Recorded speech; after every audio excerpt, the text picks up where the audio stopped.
their populations from mold in coffee. So I'm not making this up. This is a globally known issue. In the US, there's no law. And I've got on video somewhere the former president of the Specialty Coffee Association, the biggest coffee guys. He's saying, oh yeah, I was in Japan when they rejected 1,000 shipping containers of moldy coffee. Like, oh, what did they do with it? He goes, we send it to the US where there's no standards. I'm like, I don't make this stuff up. Wherever you guys are watching this show, I would truly appreciate it if you follow or subscribe. It helps a lot with the algorithm. It helps us get bigger and better guests, and it helps us grow the team. Truly means a lot. Thank you guys for supporting, and here's the episode. Ladies and gentlemen, Dave Asprey here today. Got him out in Vegas. What brings you out here, man? Pretty much you. Oh, wow. I'm honored. I was like, all right, let's have this conversation. In person's always better. Yeah. And so it was easy. Actually, I don't know where I was before this, somewhere else. And then I'm, after this, going to LA. Okay. So I just kind of bounce around on those trips, but we managed to fit you in. Nice. And you live in Austin right now? Yeah. What made you move there?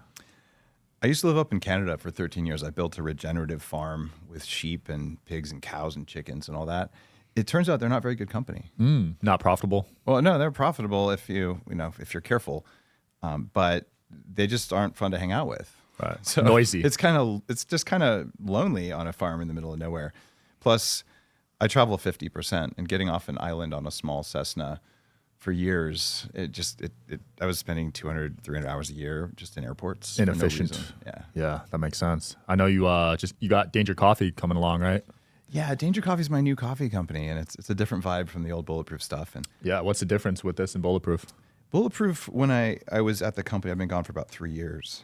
It was the first mold-free coffee, where I talked about this thing that really does affect our brains and our hormones.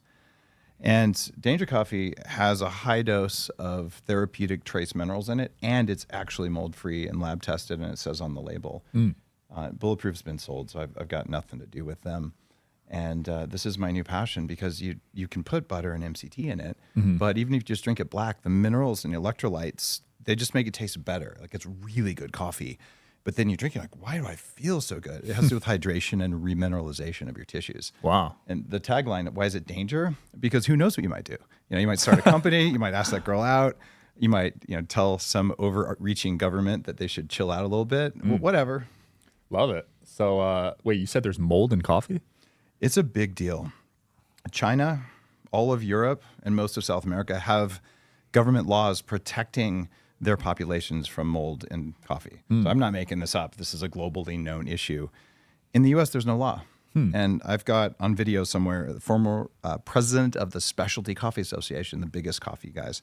He's saying, oh yeah, I was in Japan when they rejected 1,000 shipping containers of moldy coffee. I'm like, oh, what did they do with it? He goes, we send it to the US where there's no standards. I'm like, I don't make this stuff up. I was on Rogan a while ago, and when he had a competing company that was trying to move into the space of bulletproof, he said, oh, Dave lied about mold. No, man, I got 36 studies that I didn't pay for backing up what I say. And hundreds of governments believe what I'm saying, just not the US. That's crazy. So that's why Danger Coffee, because it's not going to give you the jitter and cranky stuff. I quit coffee for 5 years before I figured out mold in coffee. And this just gives you more energy than anything I've ever had. Wow. I need to really reevaluate the coffee I'm drinking then, because that is scary. I did not know that. And it seems like the U.S. in general is weird with their food. They don't take as much, I don't know the word, but...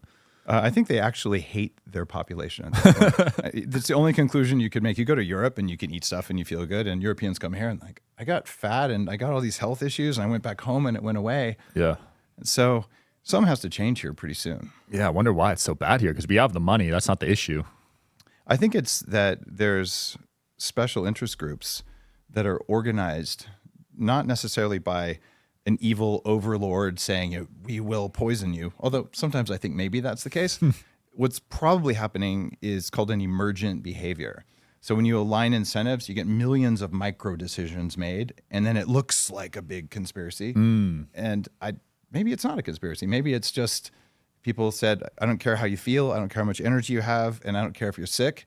I just want the lowest cost product. Right. And my work over the last 20 or so years in the field of longevity and creating the biohacking movement, it's just been saying, guys, here's what to do with your money. Spend a little bit more on food, avoid these things, And then you have so much more energy. And then that means you have more time, which means you have more money and better relationships.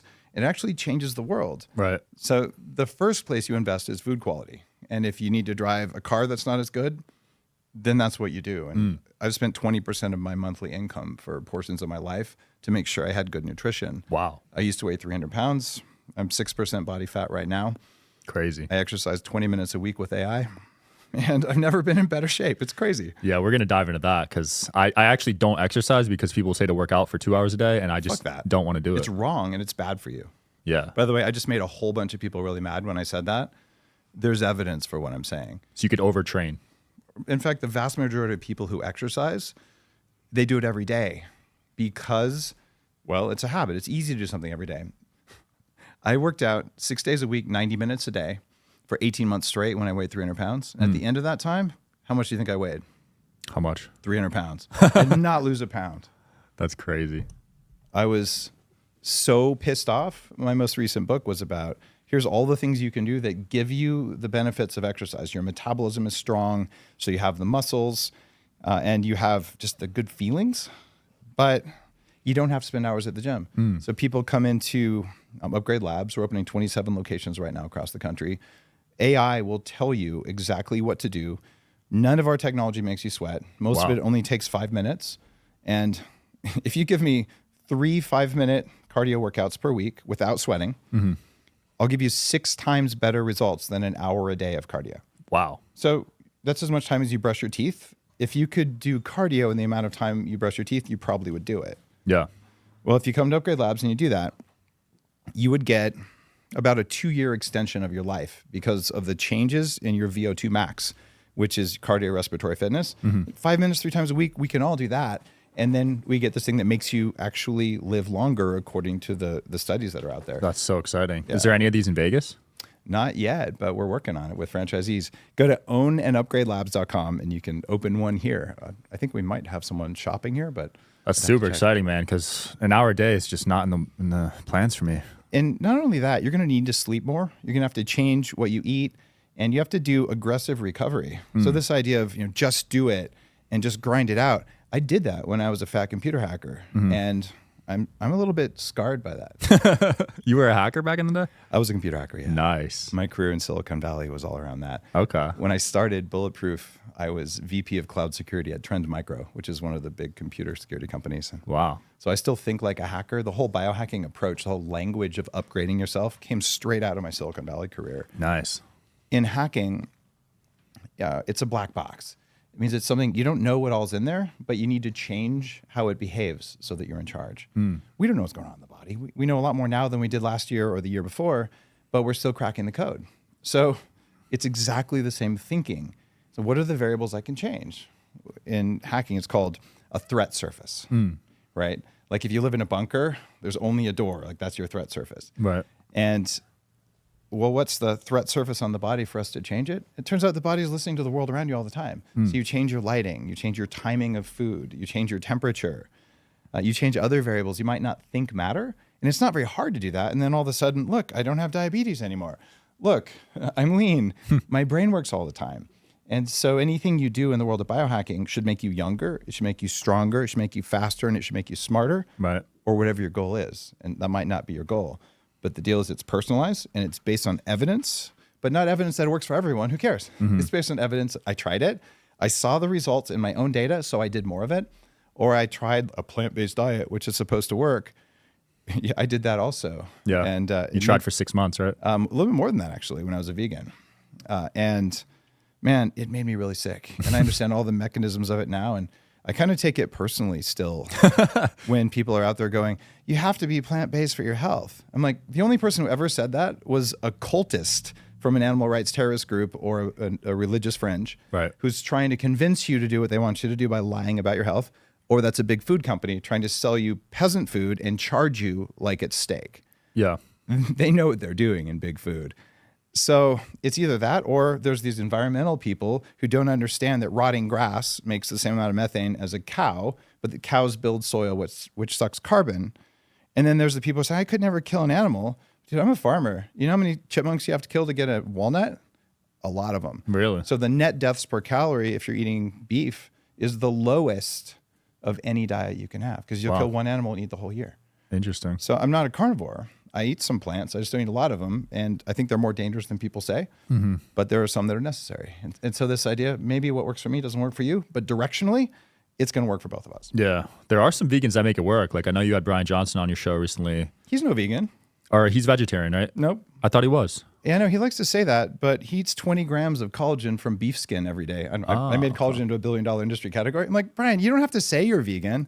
And by the way, I haven't announced this yet, but he's got his aging Olympics. Yeah. So I do 200 grams of animal protein a day, and my score is between 69 and 72% on my speed of aging. Wow. He's at 72%. So you can do the same as Brian and eat 2 pounds of steak a day. Wow. That's what I'm doing. That's impressive. And I like Brian. He's a friend. Yeah, he's a good dude. I think he's a little extreme, but... He's speaking at my biohacking conference in Dallas. It's biohackingconference.com.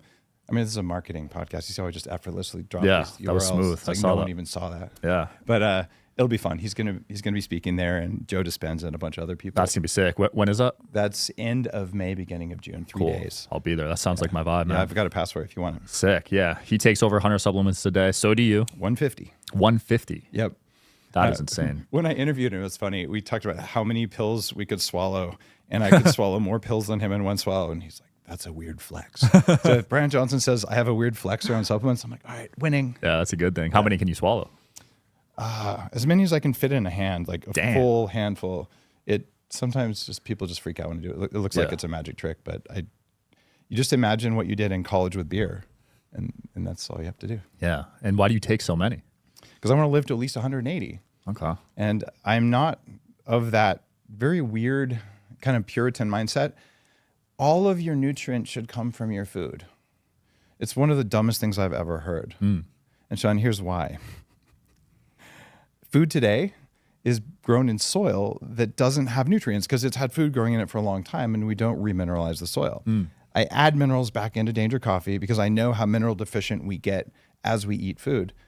And then if you're going to get all your nutrients from food, you should also get only toxins from Mother Nature. But we live in a world full of unnatural stuff, both the chemicals that we are aware of, but also the lighting in here isn't natural and creates biological stress. And there's an EMF environment and a bunch of other stuff, probably whatever your brain's thinking about social media. So our stress levels are higher. Our detox needs are greater. So I'm going to supplement those. And the evidence is that it's working.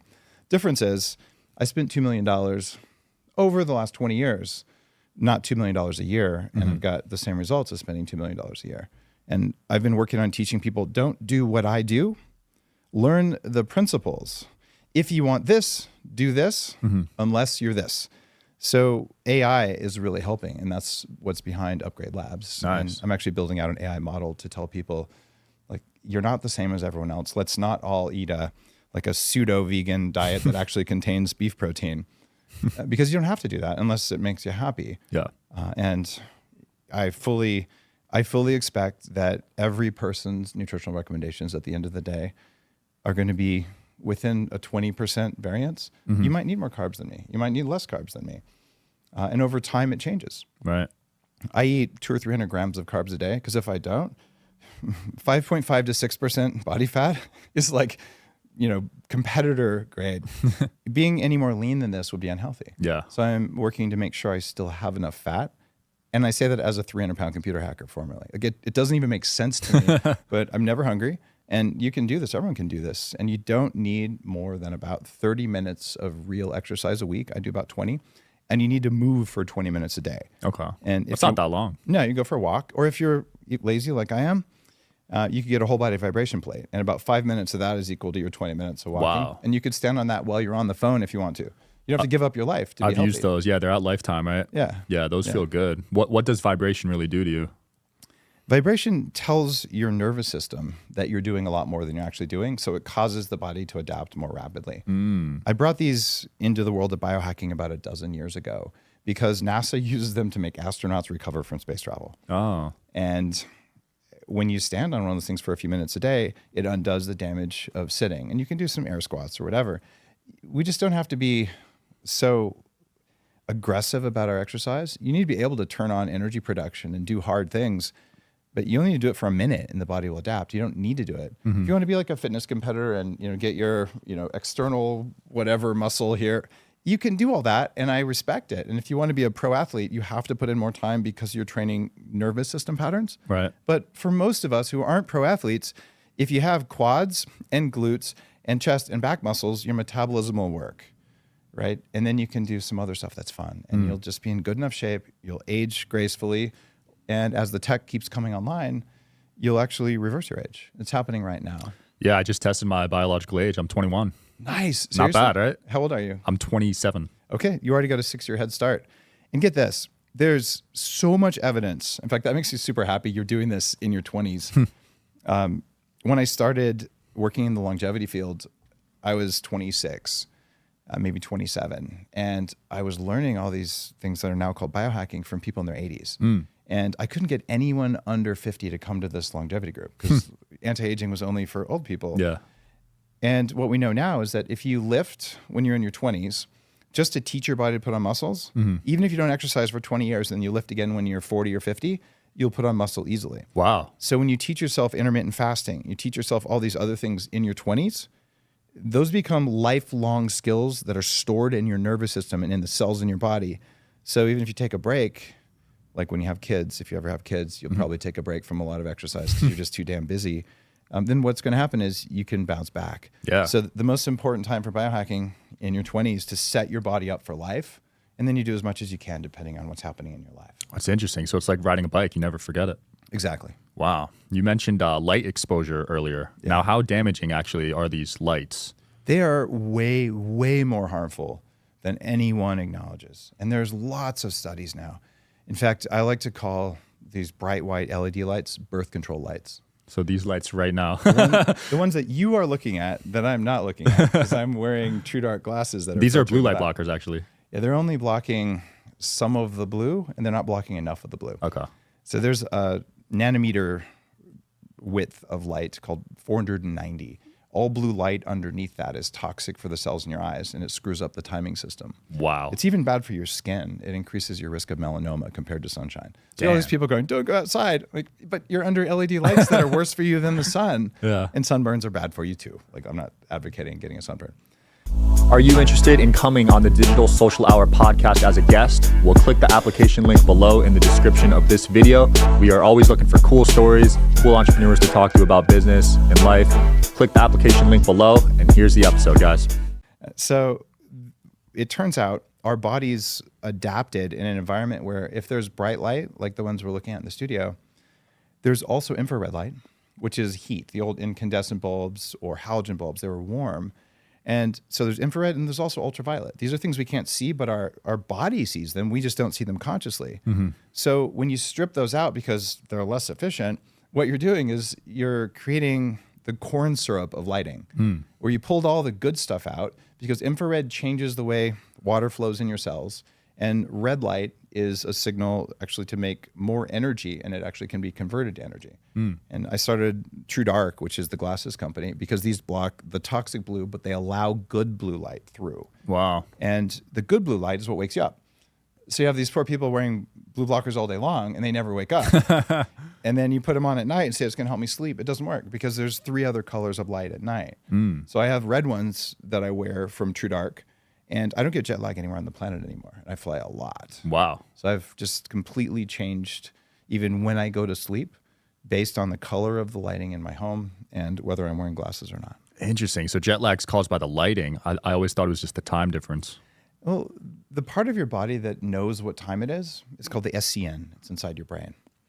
And 5% of the light that enters your eyes, you never get to see the light. It goes straight to the timing center. And it's sitting in there going, all right, it's in charge of all the mitochondria in your body. And each group of mitochondria, like there's a group that runs the liver and there's a group that runs the pancreas, and they've got all these things. And the SCN sends a signal that says, here's what time it is, so you can all work together in unison. And it's very light sensitive. And it's constantly looking, where is the sun right now? So morning sunlight does one thing, evening sunlight does another, direct overhead at noon does another. So it's angle, intensity, and color tell your body where you are in the day. Wow. And if you're on an airplane, it has weird lighting on there. and you're moving a bunch of time zones, and then you don't get that light exposure, doesn't work. So number one is light exposure. Number two is time of calories. Because 2 billion years ago, when we were a bunch of bacteria floating in the ocean, at least our mitochondria were, they would have the most nutrient availability when the algae had grown. That was between 12 and 2 in the afternoon. So if you wanted to not get jet lag, wear the True Dark glasses for sleep whenever you want your body to think it's dark, because it'll trick your brain into seeing darkness, even though you can still look around. And then when you land in the morning where you land, have a big meal with lots of protein and some carbs. And the body goes, oh, wait, it must be morning time because I got protein, I got carbs, and I got bright light. Who would have thought? And then you don't get jet lag. It is truly remarkable. I mean, I can fly to Dubai and wake up and I'm just myself. Interesting. That's a good hack. So that's why when people are on their phone at 2 a.m. on their bed, they can't sleep. It is, but it's so easy. You can triple click your phone. Like when I triple click it, I can press a button and it turns red. I didn't know that.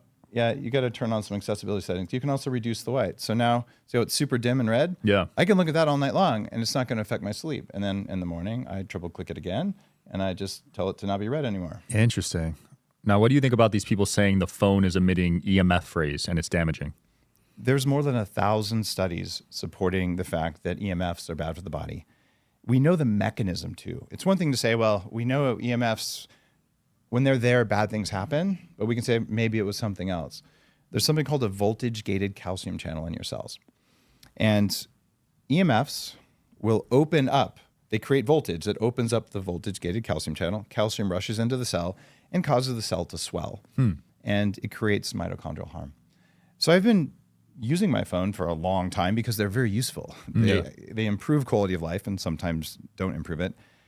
And I don't carry it near my balls because the studies on sperm quality and testosterone levels have been out for 15 years telling you, don't put the phone in your front pocket. So I put it over my right thigh, like in cargo pants most of the time. Okay. I did a whole body DEXA scan, and the part of my leg bone, the femur near my phone, was 15% weaker on my right leg versus my left, just where the phone is. It affects your biology. So I put it in airplane mode. I don't keep it on my body as much as I can, and I still use it because they're helpful. Yeah, they are helpful, man. But aren't these rays everywhere, like outside too? They're everywhere, but they drop down at the cube of the distance. So what that means is being further away is better for you. Okay. And when I fly, I actually wear a shirt that blocks EMFs.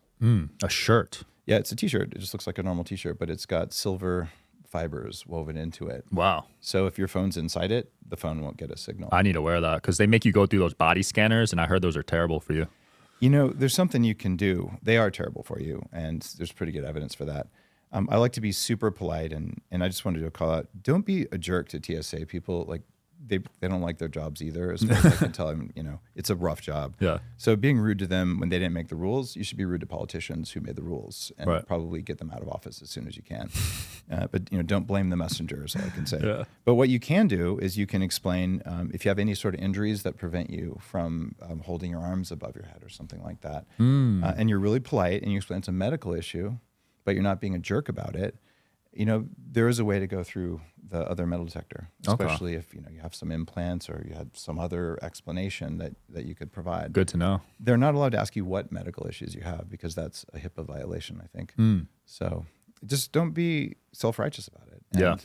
And, if they want to do the thing where they rub your hands with a little thing to see if you're explosive or something, let them do it. Yeah. But yeah, you don't always have to do that. That's interesting. Yeah, you could just tell them you just got stem cells, which you just did, right? I'd love to hear more about that. Yeah, I got actually gene therapy even. Gene therapy. Yeah, I wrote about how this was going to be possible in my longevity book. It's a really big book. A lot of the recent longevity books are following the framework that I identified in that book. That book is called Superhuman. This is how to live to at least 180. And I talked about how we would soon be able to edit our genes to make more of the compounds our bodies need. And I did a bunch of research and identified an expert who was actually making stuff based on what he read in the book. That's at daveasprey.com/gene therapy is where all the info is. It's an expensive treatment, but the average person who gets it is $25,000. The average person who gets it has a 9-year reduction in their measured age. Whoa. So if you were to do it and you're already 21, you might measure being 12. Holy crap. They had a 38-year-old show up as being 12, if my memory serves right. And that's just one injection. I'm working with these guys on other types of interventions.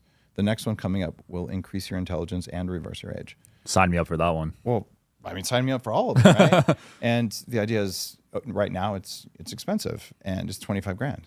But for 9 years of additional age taken off, it's only $3,000 a year. Yeah, and you lose 1% body fat on average as well. Wow. So I'm interested in doing that. Yeah. How would it raise your intelligence though? There's different compounds that when they're higher, your IQ goes up. Interesting. And I wrote a large book on cognitive enhancement that was the New York Times Science book. It was between Homo Deus and Sapiens. So it was like the meat and the sandwich there. That was kind of a cool thing as an author. Those are real famous books. And it turns out if you can increase the electrical power in your brain, you can increase your IQ. If you can increase your working memory, you can increase your IQ. And if you can make your brain more efficient, you'll increase your IQ. So this week, that's where I was trying to remember where I was before. I spent a week in Seattle at 40 Years of Zen doing brain training and testing out, including ketamine with it. So we will soon be at 40 Years of Zen offering neurofeedback with optional ketamine, which puts your brain in some very unusual states. The goal there is to put your brain into a more efficient state, similar to a Zen monk who's meditated every day for 20 or 40 years. And that also can raise your intelligence. So it's efficiency, power, and memory are all aspects of intelligence. That's super cool. And I love how you incorporate the spiritual aspect into your health stuff, because a lot of people give health advice, but they don't even talk about that. It's funny. In the world of biohacking, I built this framework. I call it the 4 Fs. And I added a 5th recently to have more of the spiritual side. And it's how does your body process the world before you can even see the world? And people say, what do you mean? Well, when you get a signal, say I snap my fingers, you see it right away, right? The speed of sound gets to your ears. But if we're measuring your brain, it's going to take about 1/3 of a second before your brain even gets a signal that something happened. But I don't see 1/3 of a second lag time because my brain edits that out just like yours.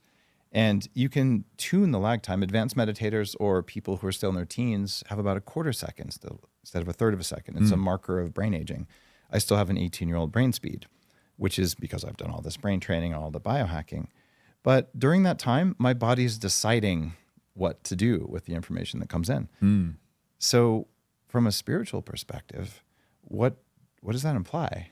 It means that you need to teach your body how to be better connected to the world and to teach your body to show you what you want to see instead of what it's going to show you. Because what it's going to do is make decisions based on the 4 F words. The first one is fear. So if something is scary, run away from, hide, or kill. That's what you do. And this is why everyone listening has ever procrastinated, ever not done something they wanted to do. So much of life is because your body felt fear, and then it told you a story about it, and like, okay, I can't do that, but you could have. Your body was afraid, even though you weren't logically. Right. So fear, and the next one is food. So just think if you're a bacteria or a jellyfish, well, don't get eaten and then eat everything so you don't starve to death. It's just logical. So now I've explained why you procrastinated and you ate all the Ben & Jerry's, right? It was just your mitochondria following the basic principles that keep the species alive. The next F word is something that has to happen for species to stay alive. Can you imagine what that is? No. Multiple generations. Fear. Oh, sex? Well, that's not an F word. What would the word for that be? I don't know. What would it be? I don't know. Fertility, obviously. Oh, there we go. I was trying to get you to say an F-bomb, but I failed. So there you go. Fear, food, fertility, right? And the 4th F word is friend. So we're wired to do this before we think about it, is be safe, be nourished, have love in our lives. And that love is a source of nourishment as important as food. And this is not well respected. And it's actually a spiritual kind of thing that happens. And then friends, we support our community. We support other people. And if you have enough energy so that you can process fear, process food, process desire, and then this friend thing, you'll actually help the old lady across the street, right? You're going to do nice things for other people because you're still powerful enough to do that. Unless you're eating a bunch of junk food, in which case you're just stuck in fear because you can't make enough electricity to go through. But the final F word is forgiveness. And this is an aspect of most major religions and certainly a lot of the more esoteric practices. And I've been to remote parts of Nepal and Tibet and the Andes, and I've studied meditation with the masters to understand the things that I've just been blessed to learn. And when you learn to forgive, which doesn't mean telling someone you forgive them, it means becoming untriggered. So if there's something that happened, that the person broke up with you and it just, it made you feel awful, and you think about it now and you grit your teeth. Yeah. Or sometimes it's really terrible things, and sometimes it's small things like, God, I was bullied so hard in 7th grade. I had an entrepreneur come through 40 years of Zen, and he was a 1,200 person company. And he's like, I just learned, he's almost 50, I think. He goes, I just learned that all of my entrepreneurial success was because I was bullied in 7th grade. Wow. And when he did that forgiveness process, I call it the reset process at 40 years of Zen, because it's got specific steps to it, and we do it with neurofeedback. You end up becoming unaffected by that. So now you're in a clean place where you can make a decision without it feeling tense. Emotional. Yeah, and that creates a spiritual state. When people are doing that release work of old stuff, whether it's mom or dad or a teacher, whatever, their brain frees up so much energy that they become more peaceful. And when you have peace internally, you have more power. And that's why even just having enough minerals, having enough salt in your water, or enough salt in your food increases electrical flow in the body, increases energy, and it literally makes you dangerous. I talked about peace, and now I'm talking about danger, because there's 2 kinds of peace you can make on Earth. And one of them, everyone is starving and locked down, and will have peace because you're too tired to do anything but put one foot in front of the other. There's another word for that. It's called hell. And I'm not going to let that happen on the planet, and neither are a lot of other people.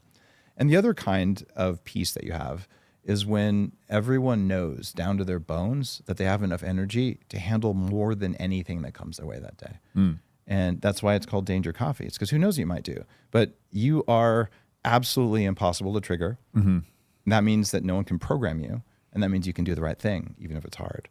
And now is the time, if there ever was one, that entrepreneurs need to do that, that all humans need to do that, and especially people under 30, right? Because now's the time you've got the most power in your bodies and your cells. Right. And there's chemicals that are messing with your testosterone and a bunch of other things that affect your drive in life. Let's get that fixed and get that power all the way back online. And I don't care which biohacks you have to do it, but do the ones where you wake up and you're like, I've got this. Yeah. And if you feel like you don't have this, is that really true?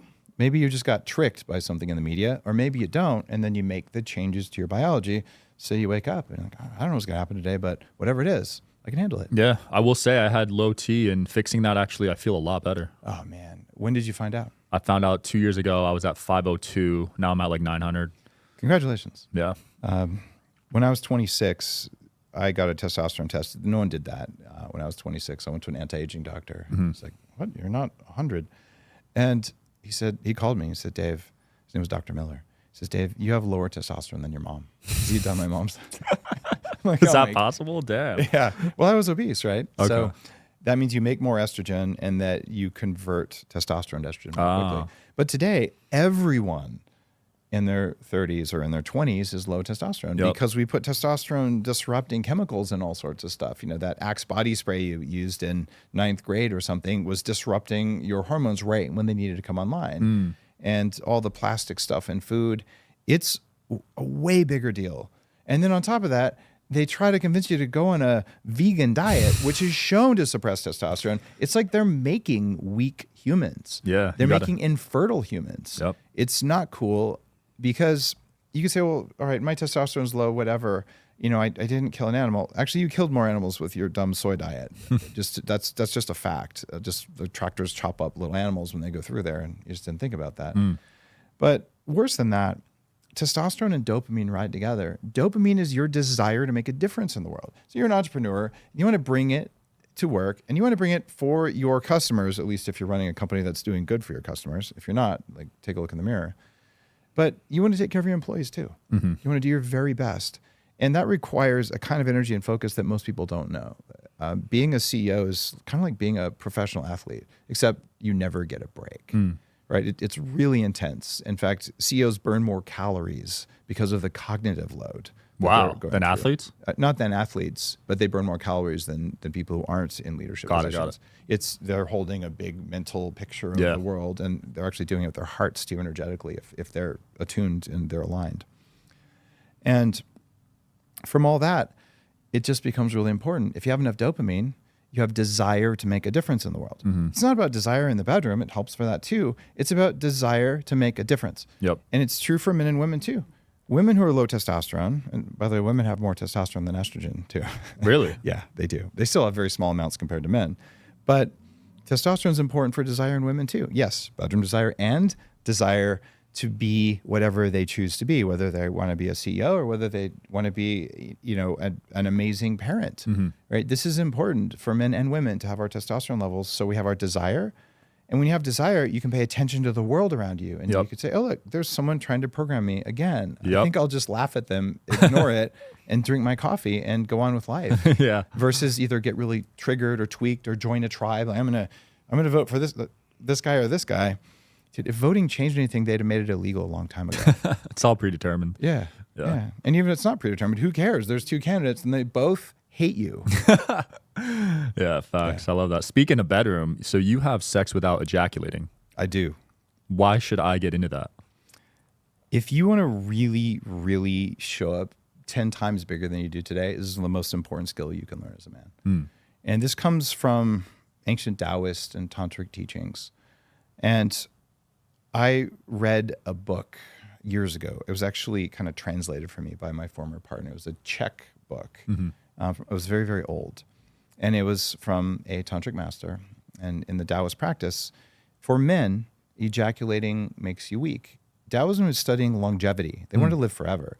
And they said, look, if you want to live forever, for men, limit your ejaculation to once per month and keep your orgasm to less than an hour.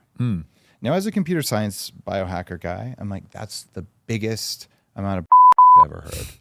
So I set out to disprove it. There's also an equation, and this is one that you probably want to write down. So it's age in years minus 7, and then divide by 4. So you said you were 27. 27. So minus subtract 7 20. is 20 divided by 4. That's 5. Okay. So they're saying to maintain your health, but not live forever, you can ejaculate once every 5 days. Okay. Right? And as you age, it'll become every 6 days, every 7 days. Now, some people get really triggered by this, and I want you to hear this. So you need to take off your trigger right now, because most people hear ejaculation and they hear orgasm and they think they're the same thing. You can have orgasms without ejaculating. I'm not saying don't have sex. I'm saying have sex for hours at a time, because you no longer feel like you're going to die if you don't ejaculate. It's just like intermittent fasting. If I skip tacos at lunch, I'm not going to die. I'm actually calm, and I realize there's food coming later. So you learn to own the third F word, which is fertility. It's desire, and the energy that goes into your life. People who've read the chapter in my book about that, I published my data for a year. By the way, they were right. And yes, men can have an hour-long orgasm. It's actually painful at a certain point. So you're like, could it just stop? Like I'm done. And it's like, no, you're not. And the difference in your life is really straightforward. If you ejaculate, your prolactin levels go up, and then you get that sleepy feeling. And then there is a definite ejaculation hangover in it. The next day, will you respect me in the morning? No, because my prolactin levels went up. That's why that happens. If you don't ejaculate, your testosterone levels go up and your oxytocin levels go up. Wow. And what you'll find if you track this, I published my whole year of data on the website. It was kind of embarrassing. Like going 30 days without ejaculating is really hard. So I'm like, well, I only made 22 days. Oops. But the course of doing that for a year, I learned to, most of the time, control ejaculation. Wow. So what happens there is you want to have sex all the time. So the intimacy in your life goes through the roof. And this works really well because Taoists, they just write, women walk away undiminished from an orgasm. And what that means is, if you look at the research, there's lots of research showing more orgasms improve EQ and happiness and connectivity and a bunch of other things in women. So if you're a guy and you learn to control your ejaculation, you'll want to go again and again and again. And that increases the intimacy in your relationship a lot. Wow. Right? And now sex no longer becomes about getting off. It's like, how do I get her off? Because that's the goal. You're like, I'm going to experience pleasure the whole time here. So you end up realizing there's a lot of things that you can do that you probably never knew you could do. That's interesting, man. And if you want to really feel like the biggest testosterone surge ever, when you've mastered this, you tell your lover, I'll come if you can make me. And see what happens. Powerful. So how can guys watching this last longer? Because a lot of guys are 1 minute pumpers out here. It's a problem. It starts with breath work. So the real trick, though, if I don't know how juicy I can get here, but I talk about this sometimes at the Biohacking conference. So about 8 seconds or so before you're going to ejaculate, there's a switch that gets thrown in your brain, and you're like, I'm not going to come. I'm not going to come. And then you're like, it's the best idea ever. I'm just going to come everywhere. Like, we've all felt that. At least all guys have. I don't know if women experience it exactly the same way. And so then you're done. You're like, why did I do that? I said I wasn't going to. It's your body taking over, saying, just like, I'm going to eat all the Ben and Jerry's. It's like, you better do this. And that's wired in to keep the species alive, to make sure there's going to be babies. Right. There's a reason for that, but you're ultimately in charge. So about 8 seconds before, you're going to feel it. And what you do is you have to relax the muscles around your butthole. And it's a little switch. You just relax those and it goes away.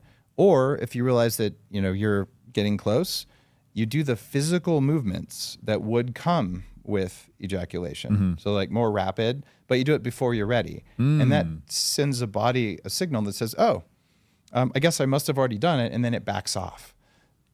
The biggest thing though, deep belly breaths. And the final thing, if you really, really want to learn, you have a partner who's supportive, just tell your partner, I will only come when you tell me to. Because as soon as you take your own ego out of the decision loop, it's very, very easy to hold off. You're like, oh, she didn't say yes. Wow. Right? So then you can just do your work. You kind of stop worrying about it. But if you tell yourself you're in charge of it, you're constantly kind of trying to convince yourself that it's a good time. Yeah. And when you develop a practice with a lover, it'll really intensify your relationship. And there's all kinds of gadgets you can get now that there's one that will measure the strength of your erections at night. Oh, Brian Johnson uses that. Yeah, I've had one for years. I didn't do a blog post about it because I'm like, I don't really need a Fitbit for my whatever. Yeah, he got up to 3 hours, I think, recently. Yeah, I wake up with nighttime erections. So I kind of like to sleep well, but to each their own. Yeah. Yeah, they get annoying sometimes, It's a problem, but we all have to deal with it. Actually, a lot of people don't. It's a massive problem right now, in that even younger guys are having ED. Wow. And there's a whole bunch of herbs, and I write about this a lot on the blog. And there's even technologies. I'm actually launching a company called American Shockwave that has a new kind of technology that you do that not only can fix ED, it can very meaningfully grow the size of your equipment. Really? At least 1.5 inches. Whoa, that's a huge gain. The shower and grower side. And I've done this on myself. And it worked. I've done, actually, there's a podcast, it's the Human Upgrades, my podcast, where I actually did the video where they're doing the treatment on me before I launched American Shockwave, where we've got a new device that's coming in. But we're like, don't put the video where you can't unsee that. And it actually does work. Wow. So there's all these things where people worry. And like, if you think you have something that's too small, number one, there's a lot of women who aren't matched for a giant, I don't know what I can say. What YouTube's 12-inch Subway sandwich. A giant. Yeah. So eggplant. But it's one of those things where if you're feeling insecure about it, you probably need to do some reconnection stuff. Yeah. Do a tantra class. Do a conscious kink class, and you just realize that intimacy is a spiritual state. It's not about just connecting with your partner, it's about connecting with the universe. And 20% of people report meeting God during orgasm. What? Yeah. But their partners, they just look like they're, twitching and gasping and all that stuff. So you realize intimacy and lovemaking is a spiritual practice. And when you do that and you learn not to ejaculate, your power as an entrepreneur goes through the roof. Wow, I can't wait to try it, man. I'm pumped. I had dozens of guys reach out and say, I got a $35,000 raise. I started 2 new companies the first 45 days when I just decided. I'm not saying don't have sex. I'm not saying don't even masturbate. Just stop ejaculating. Learn to have an orgasm without doing that. It'll change everything in your life. That's so powerful. Yeah, I'll let you know what happens, man. All right. I know you're big on plant medicine. You started taking ayahuasca in your 20s, which was early, right? I feel like that wave kind of happened recently, but you were taking it back before it was even popular. I think I helped to start that wave, and I kind of regret it. I've done Aya twice in my life, and I worry greatly about guys like Aubrey Marcus. He's like, I've done it 89 times or whatever. And I'm like, dude, when are you going to know it's not working? Yeah. Unless you're living in the jungle on a shamanic path, you don't need that specific medicine dozens of times. Right? There's lots of other medicines that don't have the spiritual risk of ayahuasca. I was lucky. I went down to Peru and I asked around, and they looked at me and they said, "You're white." And I was like, "Really?" They said, "No, it's only for locals. No one wants to do this." And I found a true shaman who took me to his little mud house and showed me how it all worked, and it was really cool. And I had a good experience, but it just comes with a lot of risk. I recommend people today start with ketamine. Ketamine is legal. There aren't people targeting mind control stuff with ketamine the way they are with ayahuasca. Right. There's people who call themselves shamans who don't have any training, who are going after high net worth entrepreneurs and saying, "Oh yeah, come and do it at my house." And you have no idea unless you're spiritually practiced and you've been working with teachers and gurus and meditating and doing all the stuff.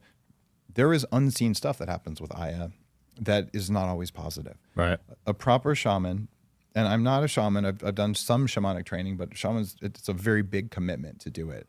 And I will tell you, someone who's not lived in the jungle and been on a path for 10 years, it takes a minimum of 8 years to become a real shaman. Wow. And that's usually living with the Shipibo people. So a real shaman, their job is to be a firewall to keep the negative aspects of Aya out so the feminine part of Aya can do the work. And when you have someone who thinks that they can do that and they're holding space for Aya, they're allowing the negative and the positive in at the same time without knowing it, and you don't know it either. So I just would put that at the very bottom of your list if you don't get there, because you can do 5-MeO-DMT, which doesn't have the negative side effects, and it's not pissing off the jungle, which is what doing Aya, in a strip mall is probably not a good idea. Not the best environment, right? Yeah, the environment you take your psychedelics in is super important. I learned that in college the hard way. Yeah, right. I've done shrooms, done acid. I like shrooms. I like shrooms too. I think my favorite is therapeutically injected ketamine. For really deep spiritual work. Just doing a bump of K is actually not really good for your brain. And it is, if you do it every week, it messes with your bladder and it's not a good idea. But if you go deep into what you might call a K-hole and you're in a protected space, you've got the right music, or at 40 Years of Zen, we're doing it with neurofeedback and music. What you end up with is this beautiful journey and seeing multiple realities. And I've had great benefits there. You can do a large dose of mushrooms, also relatively safe, but you want to have the right people around you, because what often will happen until you've processed your trauma, people will reactivate a trauma that happened when they were born, or maybe a past life or whatever. And if you have the right people holding space and helping you integrate, your intention is to do that. You can have things that heal deep traumas. But if you're not prepared, you can reactivate the trauma, and then you have to deal with it in the rest of your life. So PTSD can get turned on by a heroic dose of mushrooms. Latest studies show if you take MDMA, or my favorite would be MDA, with a heroic dose, you're much less likely to reactivate a trauma. But so then you're not talking about going to Disneyland, which is the worst place ever, talking about bad energy for doing psychedelics. We're talking about doing it with a trained psychedelic facilitator. Yeah. And it's a very different outcome when you do that. Yeah. Have you had any bad trips or bad moments while you were on plant medicine? I don't believe in bad trips. All you're seeing in a bad trip is your nervous system re-experiencing a trauma that's already in there. So it's always a gift. And if you feel like you're going to lose your mind and you're trapped in whatever, it's a gift. Wow. And I have done 6 months of my life with electrodes glued to my head doing advanced meditation to develop the 40 Years of Zen practice. So every time I've ever been on a medicine and felt like, oh, I could see where this would go dark, the level of neurological control that you can develop with any of these spiritual practices, breath work every morning for 5 years and chanting, like I've done a lot of spiritual work. So no, I've never had a bad trip. And I've sat with many people going through their bad trips and helped them reinterpret. I remember a friend who had been, he'd been molested and didn't remember it at all.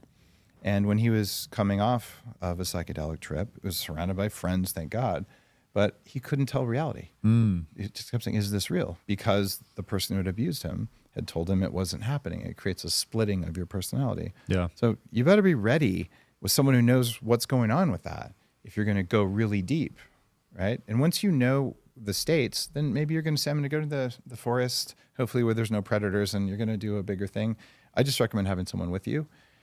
It's also really important to understand you don't have to do psychedelics. Come do neurofeedback at 40 years of Zen. You'll enter these states without the drugs. Ketamine is safe and legal in all 50 states. It'll get you there. And you don't have to break any laws, and you'll have someone who's licensed with you. So I would say start there for people who are interested. And if not, do holotropic breathwork, which will put you in the same state. It was designed as a replacement for LSD. Yeah, I saw you say that had a profound impact on your emotional state, right? It did. In fact, I've seen more spiritual and psychedelic things on that than I have in anything other than neurofeedback. Wow. So just from breathwork? Yeah, but it's not the Wim Hof stuff. And I like Wim. He's been on my stage, and I do cold therapy, have for many, many years, and teach people and all that. So this is different. A guy named Stan Groff, when he's about almost 100 now. Damn. When he was 94, I did a breathwork workshop where we co-led it, and his team led it, for a few hundred people I had trained as coaches. And we did it in the Bay Area. And so we have people there just leaving their bodies, this really profound, deep states. And I interviewed him about it. And he said, yeah, I gave 3,000 people LSD in the 50s when it was legal. And it was much better than talking on a couch for a long time. So when they made LSD illegal, I had to find this old yogic breath. So he and his wife invented holotropic breathing. And don't do that by yourself. Don't do that and get into water. You could die. Wow. Because you could pass out. You know, even sometimes Wim Hof, if you do that for a long time, you get in water by yourself, you go under, you're not coming back out unless someone fishes you out. So just be cautious with breath work and water. But when you're doing holotropic, someone sits with you and you go places. I mean, the most profound states that you would experience in any of the psychedelics. That's insane. And that is also safe and legal, well, relatively safe. No psychedelic is perfectly safe. I also want to point out something. A meaningful percentage of people will get serotonin syndrome if you have the wrong genetics for psychedelics. And this is when your blood pressure goes through the roof, your heart rate goes up to 180, and you'll blow a gasket if they don't give you IV benzodiazepines. Damn. So if you've never done a psychedelic, you might want to do it when you're not that far away from some medical care. It's unlikely, right? But it's happened to people very close to me. Wow. And you learn, oh, psychedelics aren't for me. Yeah, I've known a few people that probably happened to be honest. Yeah. That's scary. Wow, that is so fun. So yeah, the spiritual side of biohacking is more than psychedelics. For me, it's all breath work and neurofeedback and occasional plant medicine, oftentimes in combination with neurofeedback. Yeah. systems. And how much importance are you placing on sleep? As an entrepreneur when I was young, I hated sleep. It was the enemy. Yeah. Because there's so much fun stuff in the world, right? Like if you're curious, like, well, I could do that, I could learn this, I could do that. And there's just so much cool stuff. And the internet makes it even worse because there's lots of cool stuff. So I finally got myself to the point where instead of doing 4 hours a night, which is what I did when I started Bulletproof. So for about 18 months, I only slept 4 hours. And I ate between 4,500 and 5,000 calories a day. And Wow. I stopped exercising because, well, I was a new dad and I had a new company that was growing rapidly. And I was a vice president at a publicly traded company. So I kind of had my plate full. And during that time, I actually lost weight. I posted a picture of my abs during that time. I remember Joe Rogan's like, those aren't his abs. I'm like, dude, I'm pretty sure they were. Like, this is on my phone. And it was not good for me. It ages you to not sleep enough. But how much is enough? Well, 8 hours, right? That's a nonsense number that isn't based on any real science. So you look at the largest studies, there's now 3 of them of sleep with millions of people over multiple years. The people who live the longest sleep 6.5 hours per night. Wow. Not 8 hours. If you sleep 8 hours, your odds of dying from all-cause mortality is substantially higher than someone who sleeps 6.5 hours a night. Dang. Okay, I got to tone it back then. No, you don't. Here's the trick, because that's what a rational person would assume. Yeah. Healthy people need less sleep. Okay. People who are not overstressed need less sleep. People who have less toxins need less sleep. So you cut your toxic burden in your food and environment, you exercise, and maybe on the day you do something really heavy, you do get 7.5, 8 hours of sleep, but you don't get it every night because you don't need it. And you wake up fully charged in 6.5 hours and you're ready to go. That's how it's supposed to be. So I turned into one of those people. And I've been tracking my sleep religiously for 15 years now. I used to sleep with this headband that wasn't Victoria's Secret approved. Now you can do it with a ring or a Whoop or something. Yeah. And I get 6 hours and 32 minutes of sleep naturally. It's just how it works. And when you change your diet, a lot of people who go on the bulletproof diet, like thousands of people have reported this over the last years, saying, I just wake up with an hour less sleep. Like, what is going on with this? And it's because, well, you had less toxins and more energy. So you needed less recovery time. Interesting. I never knew diet played such a big role in sleep. One of the biggest things that diet does for sleep is if you eat after the sun goes down, it makes you want to go to sleep later. When the sun goes down, you become insulin resistant. Melatonin makes you insulin resistant, which means you don't process carbs. So the idea is eat the bulk of your calories before the sun goes down. Never eat anything within 3 hours of bedtime. Wow. And when you do that, and then you darken your house or put in red light bulbs the way I do that I use in the evenings, or just dimmer switches. So it's warm, like candlelit vibe, not bright TVs and bright kitchen lights and all that stuff. Your body just gets a signal. It goes, oh, it's nighttime. And then you go to bed. My average bedtime for the first 45 years of my life was 2:02 a.m. That's late. Yeah, it started when I was about 10 years old. I would stay up till then, I'd read, and I just always at that time. And now I go to bed at 10:30. It's not a problem. That is because I learned about light and I learned about food timing. Right. Circadian rhythm, right? Yep. Wake up when the sun gets up. Yeah. So sleep is critically important. Your goal is 90 minutes of deep and 90 minutes of REM.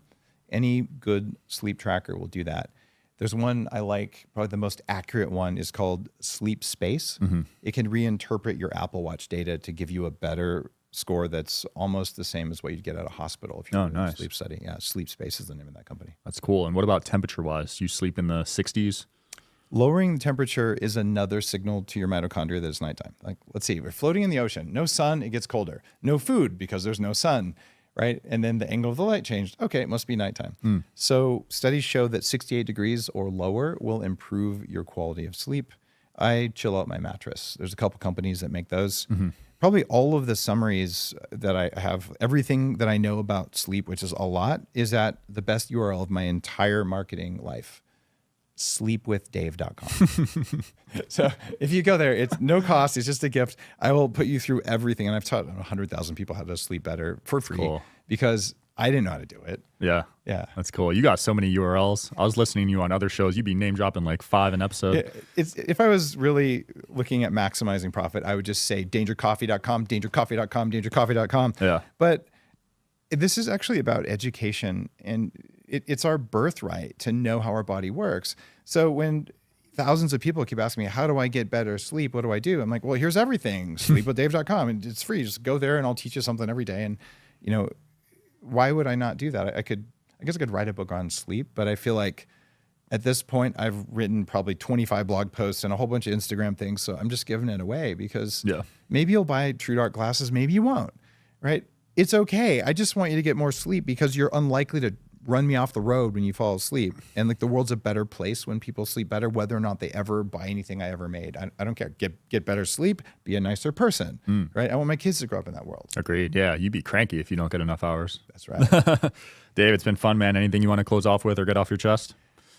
You know, the most important thing right now in the world is just having enough energy.